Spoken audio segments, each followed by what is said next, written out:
علیکم ورحمۃ اللہ وبرکاتہ نحمده ونصلي على رسوله الكريم اما بعد فقد قال الله تعالى في الكلام المجيد والفرقان الحميد اعوذ بالله من الشيطان الرجيم بسم الله الرحمن الرحيم وما آتاكم الرسول فخذوه وما نهاكم عنه فانتهوا واتقوا الله ان الله شديد العقاب. معزز صدر محترم مشفق اساتذہ اکرام اور میری دینی بہنوں، آج کی اس بزم سعید میں میرا موضوع خطابت ہے منکرین حدیث. محترم سامعات، آج کل ایسے لوگوں کی تعداد دن بدن بڑھتی جا رہی ہے جو حدیثوں کو نہیں مانتے اور کہتے ہیں کہ ہمارے لیے قرآن کافی ہے.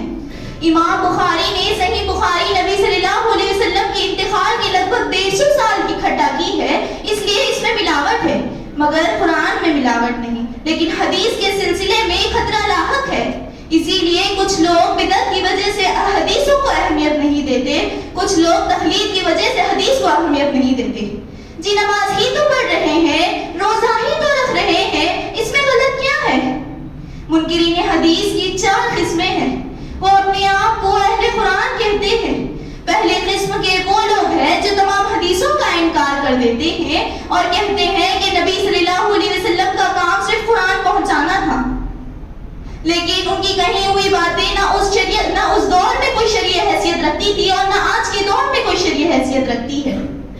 دوسری قسم کے وہ لوگ ہیں جو تمام حدیثوں کا انکار کر دیتے ہیں. ان کا کہنا ہے کہ نبی کی کہی ہوئی باتیں اس دور کے لیے خاص تھیں، آج ضروری نہیں ہے.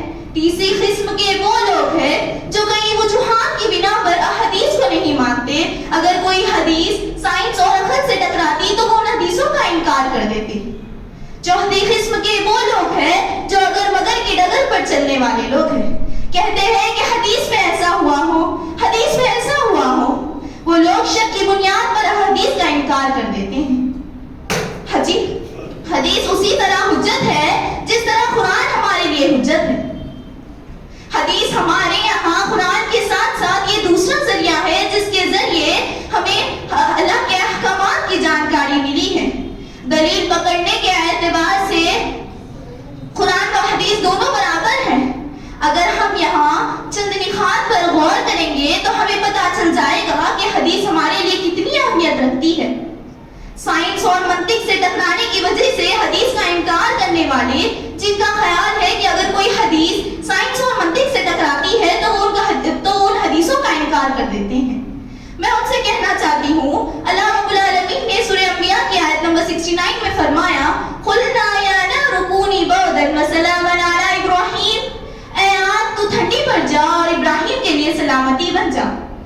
اب غور کریں، آگ کا کام جلانے کا ہے مگر آگ نے ابراہیم کو نہیں جلایا. یہ آیت منطق کے خلاف ہے. آگ جلانے کا کام کرتی ہے مگر آگ نے ابراہیم علیہ السلام کو کیوں نہیں جلایا؟ تو کیا یہ منطقی اصول کے حساب سے نہ ہونے کی وجہ سے اس آیت کا انکار کر دیں گے؟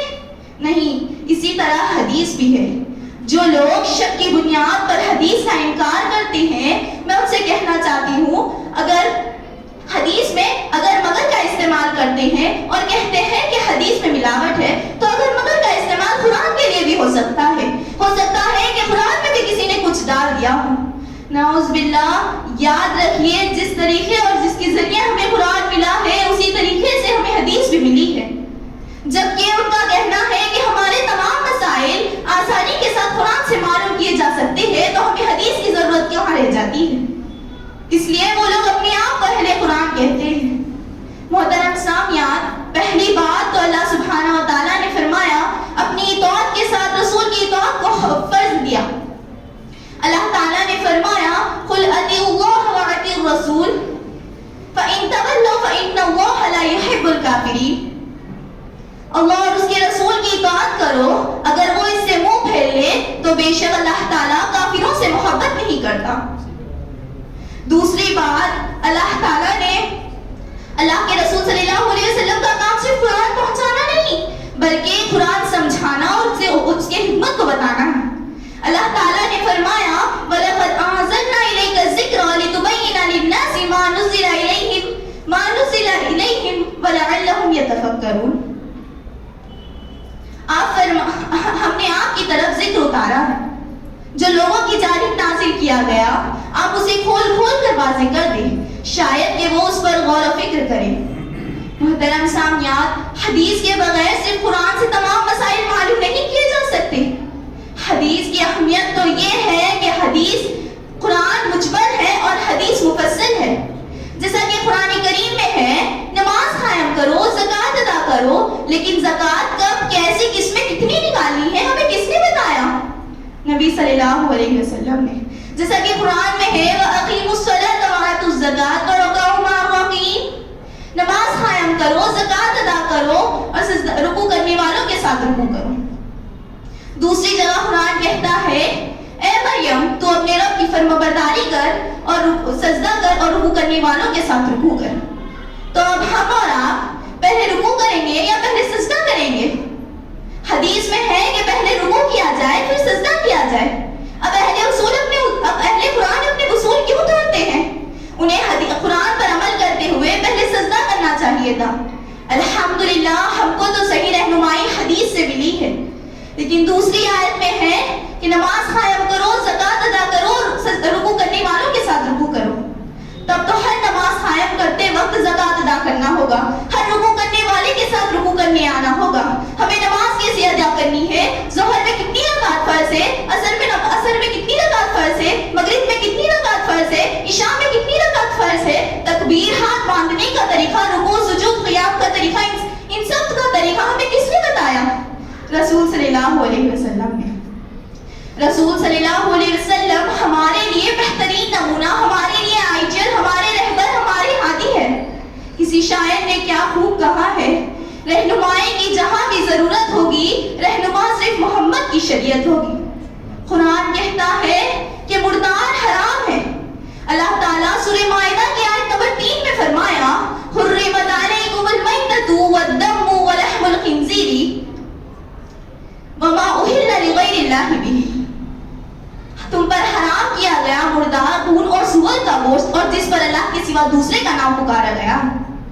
اب غور کریں میری بہنوں، ہم مچھلی مردہ کیوں کھاتے ہیں؟ اس لیے کہ حدیث میں ہے، اگر ہم حدیثیں نہیں لیں گے تو ہم اس غذا سے بھی محروم ہو جائیں گے۔ ایک حدیث میں ہے ان ابی ہریرہ رضی اللہ عنہ قال قال رسول اللہ صلی اللہ علیہ وسلم انی قد ترکت فیکم شیئین لن تضلوا بعدہما کتاب اللہ و سنتی۔